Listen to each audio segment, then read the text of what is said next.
ഓരോരുത്തരും ആഗ്രഹിക്കുക, എൻ്റെ ഭർത്താവിനല്ല, എൻ്റെ ഭാര്യയ്ക്കല്ല, എൻ്റെ മാതാപിതാക്കൾക്കല്ല, എൻ്റെ മക്കൾക്കല്ല, എൻ്റെ സഹോദരങ്ങൾക്കല്ല, എനിക്ക് ദൈവമേ ഈ വചനം പറഞ്ഞുകൊണ്ടിരിക്കുന്ന എനിക്ക്, കേട്ടുകൊണ്ടിരിക്കുന്ന എനിക്ക് കർത്താവെ അനുതാപത്തിന്റെ ഒരു അഭിഷേകം തരണം. അതാരാണ് തരുന്നത്? അത് യോഹന്നാന്റെ സുവിശേഷത്തിൽ 16-ാം അധ്യായത്തിൽ പരിശുദ്ധാത്മാവിനെ വാഗ്ദാനം ചെയ്യുന്ന സമയത്ത് കർത്താവ് ഈശോ പ്രകാരം വെളിപ്പെടുത്തി, ഞാൻ പോകുന്നതാണ് നിങ്ങൾക്ക് നല്ലത്, പോകുന്നില്ലെങ്കിൽ സഹായകൻ നിങ്ങളുടെ അടുത്തേക്ക് വരില്ല, ഞാൻ പോയാൽ അവനെ നിങ്ങളുടെ അടുത്തേക്ക് ഞാൻ അയക്കും, അവൻ വന്ന് പാപത്തെക്കുറിച്ചും നീതിയെക്കുറിച്ചും ന്യായവിധിയെക്കുറിച്ചും ലോകത്തെ ബോധ്യപ്പെടുത്തും. പാപബോധം തരുന്നത് പരിശുദ്ധാത്മാവാണ്. നമ്മുടെ മനസ്സിലും ഒരുപാട് പോരായ്മയുണ്ട്, ചിന്തകളിൽ ഒത്തിരി പോരായ്മയുണ്ട്, നമ്മുടെ മനസ്സിൽ ഒത്തിരി വിരോധമുണ്ട്, മനസ്സിൽ പകയുണ്ട്, പ്രതികാര ചിന്തകളുണ്ട്, മനുഷ്യൻ നന്നാകുന്നതിലുള്ള അസൂയയുണ്ട്, പടലപ്പിണക്കങ്ങളുണ്ട്, പ്രതികാരദാഹമുണ്ട്, തെറ്റായ ബോധ്യങ്ങൾ കിടപ്പുണ്ട്, അന്ധവിശ്വാസങ്ങൾ കിടപ്പുണ്ട്, മനസ്സിനെ ഒരു പഴയ കാലത്തിലേക്ക് തിരിച്ചു കൊണ്ടുപോകുന്ന മുറിവുകളുണ്ട്, ഉണങ്ങാത്ത ക്ഷതങ്ങൾ കിടപ്പുണ്ട്.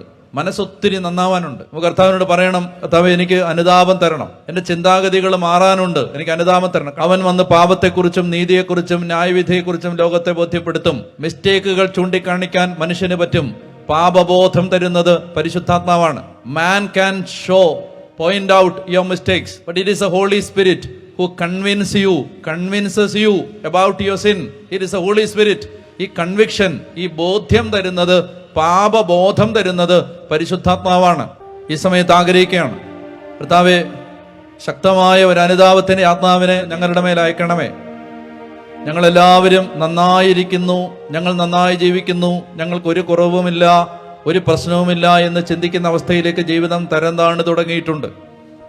ഞങ്ങൾ പ്രാർത്ഥിക്കുന്നവരാണ്, വചനം വായിക്കുന്നവരാണ്, പള്ളിയിൽ പോകുന്നവരാണ്, പക്ഷെ പലപ്പോഴും ഞങ്ങളുടെ ജീവിതത്തിന് ചിന്താഗതികൾക്ക് മാറ്റമില്ല.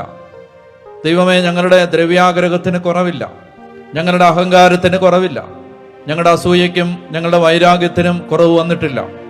കർത്താവേ, ഞങ്ങളുടെ മനസ്സിൽ ഒത്തിരി പോരായ്മയുണ്ട്, ശരീരത്തിൽ ഒത്തിരി പോരായ്മയുണ്ട്. കോപവും അമർഷവും വെറുപ്പും പ്രതികാര ചിന്തകളും ഞങ്ങളുടെ ഹൃദയത്തിലും ഞങ്ങളുടെ മനസ്സിലും ശരീരത്തിലുമുണ്ട്. ഞങ്ങളുടെ ശരീരം വഴങ്ങുന്നില്ല. പാപ ചായ്വുകളും പാപാസക്തികളും നിറഞ്ഞതാണ് ഞങ്ങളുടെ ശരീരം. കണ്ണുകളുടെ ദുരാശ, ജഡത്തിന്റെ ദുരാശ, ജീവിതത്തിന്റെ അഹന്ത, ഇത് ഞങ്ങളെ വേട്ടയാടുന്നു. സുഖലോലുപത, മദ്യാസക്തി, ജീവിത വ്യഗ്രത എന്നിവയാൽ ഞങ്ങളുടെ മനസ്സ് കലങ്ങുന്നു. ഈ ലോക വസ്തുക്കൾക്ക് വേണ്ടിയുള്ള ആഗ്രഹം വചനത്തെ ഞെരുക്കിക്കളയുന്നു.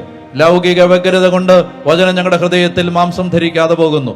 കർത്താവായ ദൈവമേ, ഇപ്പോൾ ഞങ്ങളോട് കരുണയാവണേ എന്ന് പ്രാർത്ഥിക്കുന്നു.